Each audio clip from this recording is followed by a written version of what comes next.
Welcome to the Lovecars On The Grid podcast, your global motorsport roundup with me, Tiff Needell, and Paul Woodman.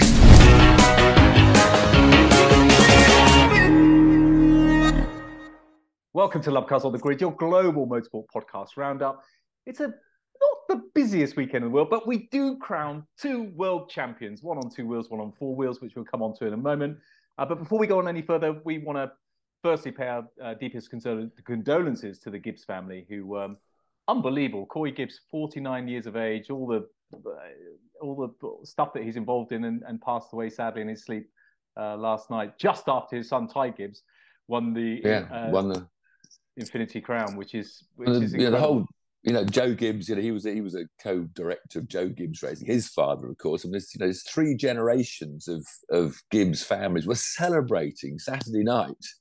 But the young 20-year-old Ty won the Xfinity Championship, like the Formula 2, of NASCAR, and he's already racing in the Cup Series, the top series. It's just, of course, Joe Gibbs was a Hall of Fame American football, so he earned his money then, but became this racing fan that created this great, huge Joe Gibbs Racing. And Coy actually raced until about 5 or 6 years ago. Coy was racing for the team himself in the Xfinity, and then his son came in, the young Ty. Of course, they had a controversial week. The week before the final, Ty had pushed his teammate into the wall to win a race, and got a lot of booing by the crowd. So, Coy himself had been almost apologising for his son and got carried away, and he's learning his lesson. So there'd been the build-up would have been this controversial week, and then for him to pass away after he won the time, it's just terribly tragic for the family. I tell you what, life is precious, isn't it? I mean, I don't want to start on too much of a downer, but you've got to try and enjoy every moment. Yeah. It's all about balance, but you've got to try and enjoy every moment. So our condolences to the Gibbs family. Like you said, a legacy of racing there. We're going to before we go on to talk about these world champions, we're going to have a bit of a news roundup. What's going on in the news? In the news today. In the news today. So guess who's in the news this week again? Oh, Christian Horner, just drop it. Let it go. I know that technically, obviously, there's been a leak, and I think all the teams had agreed that this must be kept secret. I think that was a part of why he's complaining. Because I think all the teams, when the cost cap was written, said to the FIA, any debates must be completely confidential within the FIA. So he's got a point. He has got a point. But the point is that he's why it's all over. In a way, he's won all these championships. Does he really need to? You won't find he leaked it. I mean, it's going to be someone and someone and someone on leak. It's like the government leaks. Everything's leaked, isn't it? There's nothing. The whole of politics is built on leaks. So it could be someone that left the FIA. I mean, but does it really matter? They do find who leaked it. Like you said, he's got two world championships. I mean, if anyone should be bitter, it should be the other teams, really, because Anyway, let it go. Anyway, Worthy just champions, for his own image. Don't mind going over the cost cap. I'm sorry, Red Bull fans, I had to say that. What else is going on there? The drivers and the teams are congregating in Las Vegas, so that's going to be a big. They're doing PR? What before Brazil? I saw Hamilton doing some donuts. That's this week. That was live action from Vegas. I saw a tweet. I don't know if it was last week or week before. Yeah, it was over the weekend, and they were doing donuts and driving through casinos and all that lovely stuff. So that was quite interesting. And talking about razzmatazz, so we've already got Drive to Survive, which, to be honest with you, with what happened last year, I think a lot of people didn't even bother tuning in because it was maybe a Hollywood ending, but not a fans ending. No. And talking of Hollywood, Brad Pitt, what do you think of the movie that he's doing about Formula One? I hope, if it's done, and I think it's been in the making now, but I hope it's consistent, because as good as Ford versus Ferrari was, it was so naff, some of the car driving scenes. The racing stuff, yeah. But the great thing about the Ford thing was that it was a human element that made Ken Miles, and that's what made it such a success. It was the characters within it, whereas the racing footage was the usual over the top, even like the Hunter Lauder film, it was the racing bit. Well, they changed down a gear, don't they, to overtake. That's all you're on the Mulsanne Straight. So, yeah. So I don't even know. What is there even a rough storyline for this film? I haven't bothered to find out. Let us know below. I don't know. It's all. They can't film with modern Formula One cars, so it's not as if you can go out there for 10 weeks at a track somewhere and pretend you're racing. you know, because the Hunt Lauder film, they could use old Formula One cars, which are usable, but these modern ones, you know, with their all computer complexity. So I don't know. They do so There'll much be lots of CGI computer graphics. Yeah, exactly. Yeah. There'll be too much CGI probably. Yeah, but you don't know. A lot of the time you don't know. But let's have a look. We'll remain on the fence. So we look forward to our invite to the Love Cars in 2 seats. Love Cars, please. Premiere. We love the film, Lewis. I don't think it'd be by Red Bull, but we do. I mean, I like Red Bull. You like not the drink. I mean, drink the stuff. I like the drink. You love the drink, yeah. But and there's no denying. We've never denied Max is a phenomenal driver. I've never. Your opinion's yours. I was a huge fan of Red Bull. You know, in the back in the days when they were winning all the races and everything else, you know, it was great. The first coming of Red Bull. I just don't like the whinging, the moaning. I know now. We're all so negative, because you put a tweet on. Typically, you put a tweet on and you're complaining about something. You don't typically put a tweet on to say, "Oh, how good life is." But maybe. Well, like a year ago, I thought Toto Wolff was too full of his own boots. You know, a year or two ago when he was thumping that table, wasn't he, and complaining. You know, and almost Toto was annoying me more. But now, definitely, Christian's managed to go into the lead of the most annoying team bosses. Anyway, talking of Red Bull, Max Verstappen. He's talking about sprint races, not a fan of more sprint races. I'm still on the fence with sprint races. What do you think?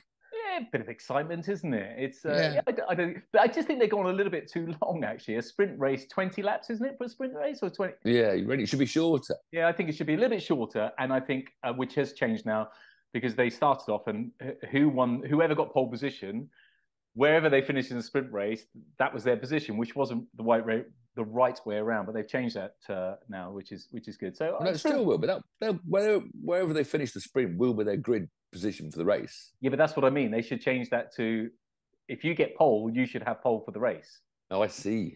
Because if someone knocks you out in the sprint, well, I know. Anyway, jeopardy. Valtteri Bottas has said a quote today that he said he'd like to stay on with Audi. I'm sure he'd flip him would like to stay on Audi, but Audi, don't you dare keep him yet for another 4 seasons earning £10 million or £20 million.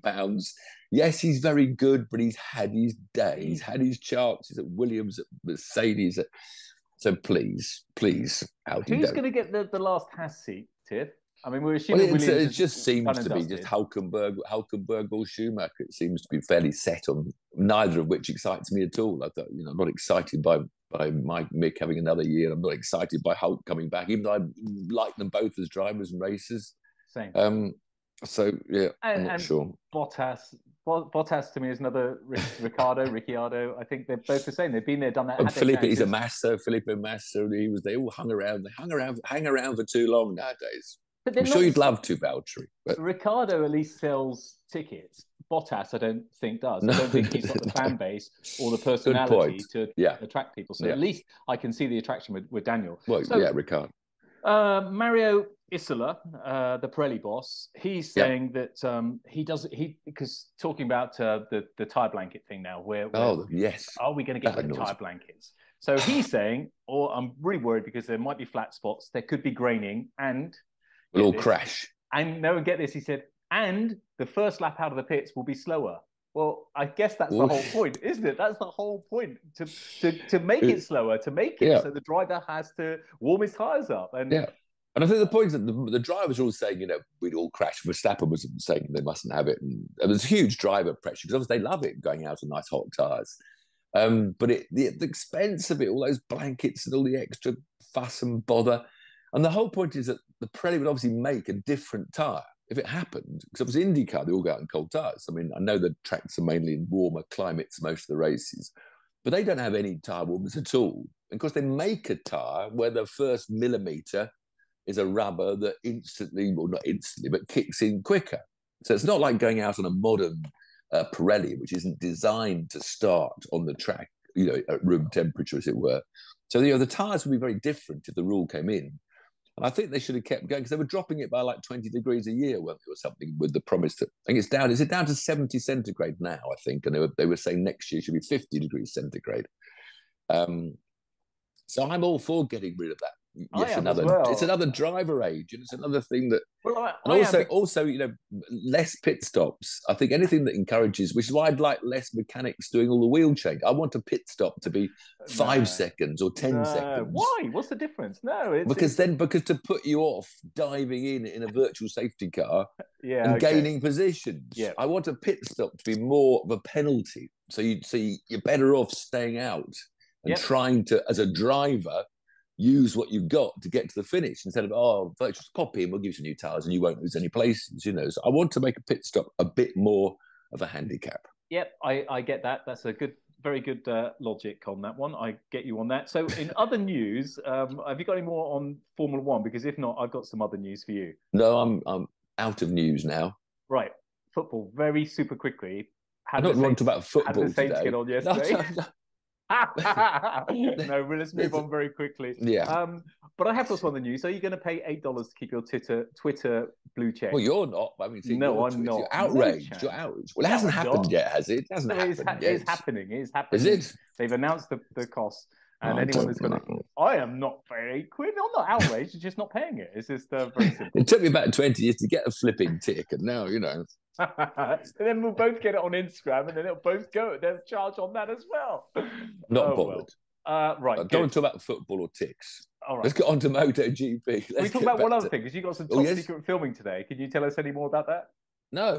Okay. Top secret. Wait. Watch your space. MotoGP. He's going to kill me afterwards. Fabio Quartararo, the outgoing champion, couldn't win the race down in Valencia. Valencia, another silly. Did you watch the motor? I think that circuit annoys me so much. It's real classical. Why does it annoy you? Well, it just twiddles around inside itself with about 10 hairpins. It's got no real fast corners. I think turn one's about the fastest corner. It's got masses of runoff. Overtaking difficult, even on bikes, because there was never any straights long enough to get a move going and to get halfway up the inside before the next, hairpin comes on you. So none of the races. I did see the mind games on qualifying. They're all literally pulling right off the track and trying to wave other people through. It was quite amusing. Yeah. But most races are the same in any discipline, isn't it? Then the final round there, the final round should be an epic track and not somewhere like a car park with the. Yeah, but you could say that about Abu Dhabi. Do you think Abu Dhabi is an epic track?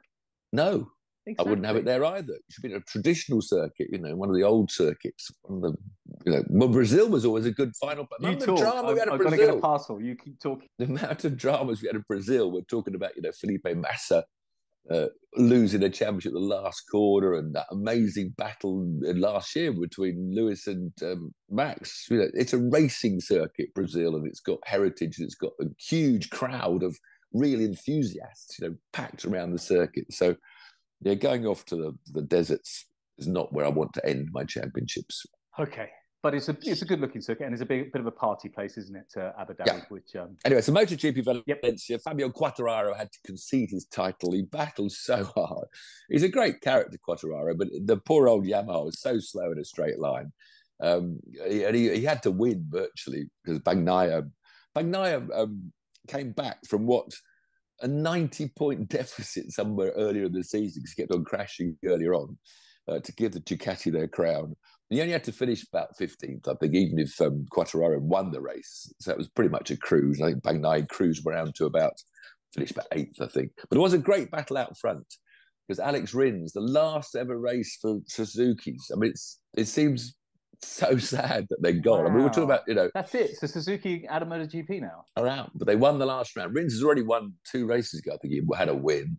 And he bolted through off the grid and held the lead till the end. And so it was a very impressive finale. But Brad Binder made the race. Because, again, it was fairly strung out after Quartararo was running about 4th. He wasn't going to win. And Bagnaia was cruising at about 8th or 9th. But Brad Binder came through from about 8th on the grid and was held up by Bagnaia earlier on and caught right onto the back of Rins for the last couple of laps and couldn't quite make it. But that's the KTM. He hasn't won this year.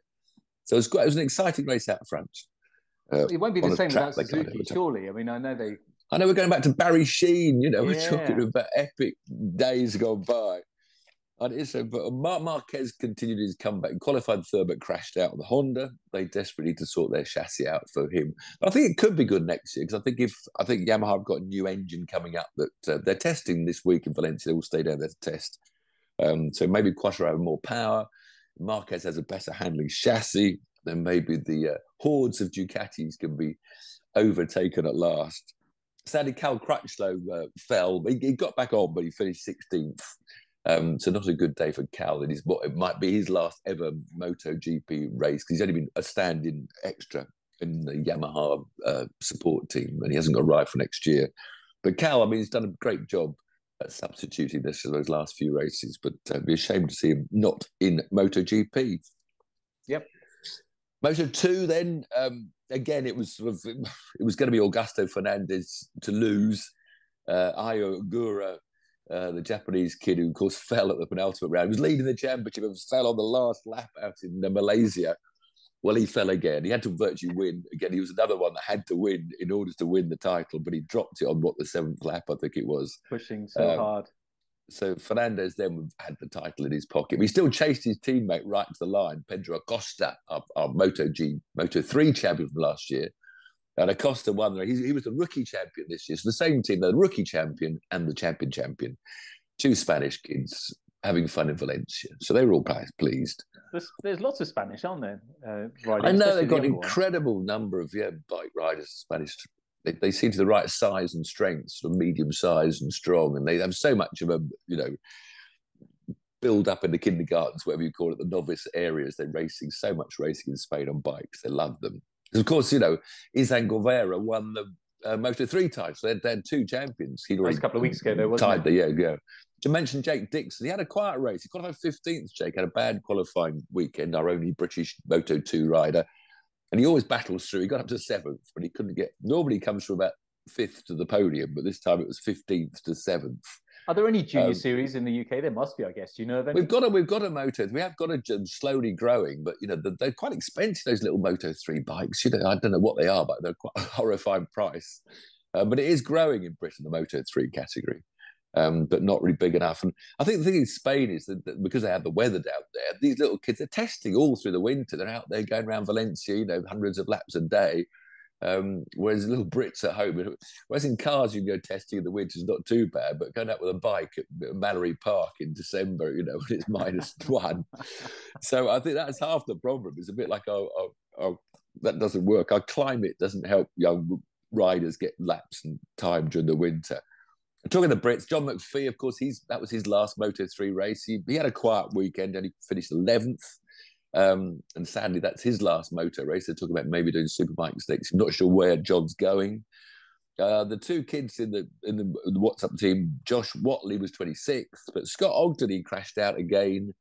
They reckon his mind's scrambled after so much promise early on when he was qualifying 12th, 13th and was knocking on the door of the top 10. He's had a few disappointments and I think he needs a long Christmas at home and a reset. But they'll be back next year. Josh Watley and Scott Ogden both signed up with Vision Track to be back next year. So they're not moving up or anything. They're staying they're rookies this year. Yeah. But the Moto 3 is none of the races really, again, because of the nature of the track, they weren't the usual, mass-packed overtaking Moto 3 race that we see at so many other tracks. And in fact, there was really good battle, actually, a proper race in a way. There was a breakaway at the front with Guevara, the champion, being chased by Deniz Oncu, this Turkish kid who's got a twin brother, who actually sensationally won on his Moto 3 debut at Valencia about 4 years ago. But his brother, Ton Oncu, something like that, he's doing superbikes at the moment.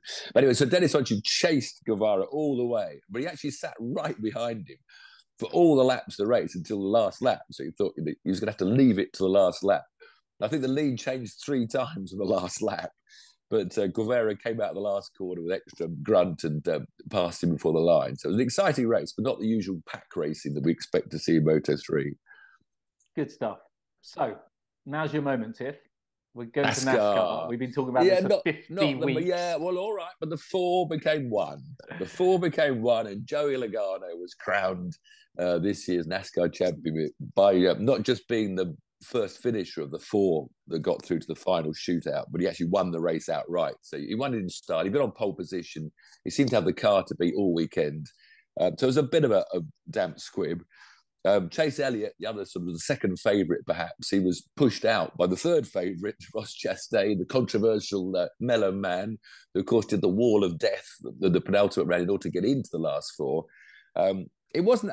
It was just that Chastain had a really good restart. You know, they're all rumbling around nose to tail those restarts, and he just looked to go inside Elliott, and Elliott moved down to block him, and Chastain decided he wasn't going to lift off, which was what NASCAR boys do.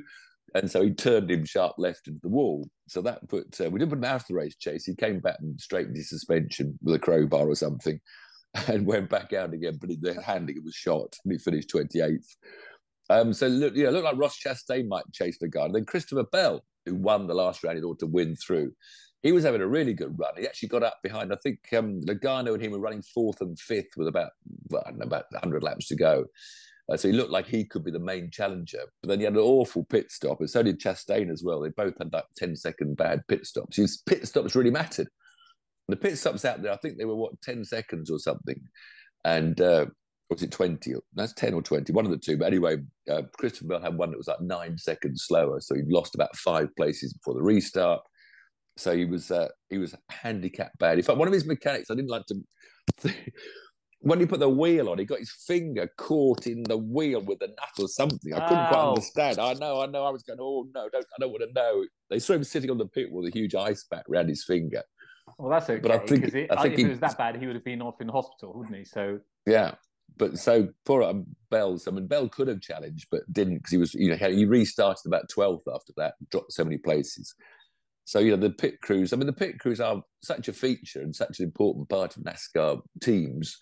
And it is those 4 guys, the guy with the trolley jack. I mean, I just love watching those pit stops because you can see each individual. And if one individual makes an error, you're losing 5-10 seconds. Yeah, I get it. The drama is there. I like the technology that goes into a Formula One pit stop, how quick they can do it. The fact they can do it around 2 seconds now with the heavier wheels and stuff. It's just, for me, phenomenal. But I understand what you're saying about the advantage of the luck of the safety car or virtual safety car. So I get that, to make it more of a hindrance. So and it's still going to be competitive to see how quick you can do it with less people. So I get it. So that was a great spectacle. There was a bit of a fire, but not much drama. A couple of spin outs. There wasn't that much drama in the race. But so is that NASCAR done for the year? Finally, Ross Chastain was catching the lead too towards the end. So there was a bit of drama in the end, but we thought he's never going to catch. He's never going to get there. Never going to quite catch up. All right, good stuff. So we're going to just quickly say what's coming up next week. I forgot to say in the news that the Caterham 420s next year are going to be supporting BTCC at Silverstone. How cool is that? That's really good. They'll lap virtually the same Which times. Silverstone? The Grand Prix track, main. Oh, fantastic. That'll be epic. It is epic, isn't it? They'll lap the same sort of times as well. I think they'll probably lap the same times as the BTCC cars. I guess the BTCC cars will have a higher top speed, and there's quite a slog around there. But that's pretty epic for Caterham. I'm pleased with them. There's some good. They've got Spa. They've got Silverstone again. Bruxton, of course, this year. So there's a next year. So it's a packed agenda there. And your driver news? No, I'm not going to be racing. Certainly not going to be doing a full season. I hope to do a race here and there, perhaps. So if we're lucky, or anyone else, it doesn't have to be Caterham. But Caterham is where my heart lies. But we're going to have a very busy year next year. Tiff and I, we've got a exciting project to hopefully announce very soon, but we'll keep you posted on that. More short term, next week is the Brazilian Grand Prix, of course, all the razzmatazz of São Paulo. Fabulous racetrack, as I said already, a proper racetrack where we've seen some fabulous races. I think I'm worried that the big hill, I don't think it's going to suit Mercedes accelerating up that hill, and I think the Red Bull's going to have the straight line speed. But wait and see. We'll wait and see. Wouldn't it be lovely to have a 6-car race next weekend, or this weekend, I'm sorry. Wouldn't that be lovely if Mercedes were in the mix? It would be it'd be good for all of Ferrari, us fans. Yeah, we could try and get that. And Ferrari, of course, 6 cars. Yeah. Japan World Rally Championship. That's it's all done and dusted, but it's always spectacular to watch. Bahrain, World Endurance, last round of the World Endurance Championship. Of course, Formula One's got 2 more races. World Rally Championship, that's the final race. It's the final round of the World Endurance Championship, where we should have mentioned last week the reveal of that Ferrari that looks so stunning. Oh, yes. In Bahrain this weekend, all we've got is 2 Toyotas and two Peugeots. And I don't know where the Alpine's going, but the Glickenhaus isn't. So it's a really depleted field. And, thank you for the comment on this. Year, somebody left a comment on our channel to say we didn't mention the Ferrari. Ticking us off. Absolutely, quite rightly too. But next year we've got Ferraris and Porsches and Cadillacs, and it's just going to be pretty epic. I mean, book your ticket to Le Mans now, because I think the comeback to Ferrari at Le Mans next year is going to be something special. When the World Endurance Sports guys is really going to lift off. Speaking of special, that shirt looks really nice. You look very smart. Smart today. Important. Yeah, I'm filming us. Yeah, important day. And of course, World Superbikes, their penultimate round, where I think it looks like the Ducati, but Bagnaia is probably going to win that. But anyway, that's in Indonesia. It's going to be hot and full of thunderstorms and all sorts of drama. Hot and sticky. It's their penultimate round. They've still got 2 rounds to go. So loads of action, big action. I do love Brazil because it's it's just epic. And it comes to us in the evening, doesn't it? So it's quite a nice race to watch in the evening. Glass of red wine, fire on. Yeah, absolutely perfect. Tiff, enjoy your day of filming, whatever it is. I can't believe you're not even going to tell me what you're talking about. No, I can't. I don't know what I'm doing, really. I've just been summoned, I don't know. Watch your space and watch that shirt. Yeah. And I might have to say goodbye to you, move up in the world. You never know what happened. Thanks as always for joining. Cheers, everyone. See you next week. Cheers, Bob. Bye. Tiff, we forgot something. What else is coming up this weekend? And it's one of the best races of the year. Race of Remembrance. Absolutely. Which you did last year on occasion. Mission Motorsport. Yes, of course. And best to all those. I hope the weather gets a bit better for you going to Angles this weekend. But you're all stars. Everyone else, it's a very important thing. A good call. Well remembered, Paul. I've got a few mates that are doing it as well. So good luck to them. I think Charlie Lower might be doing it. Certainly David Rook in a Caterham. So good luck, boys. And good luck to everybody participating. Brilliant race. Cheers. Cheers.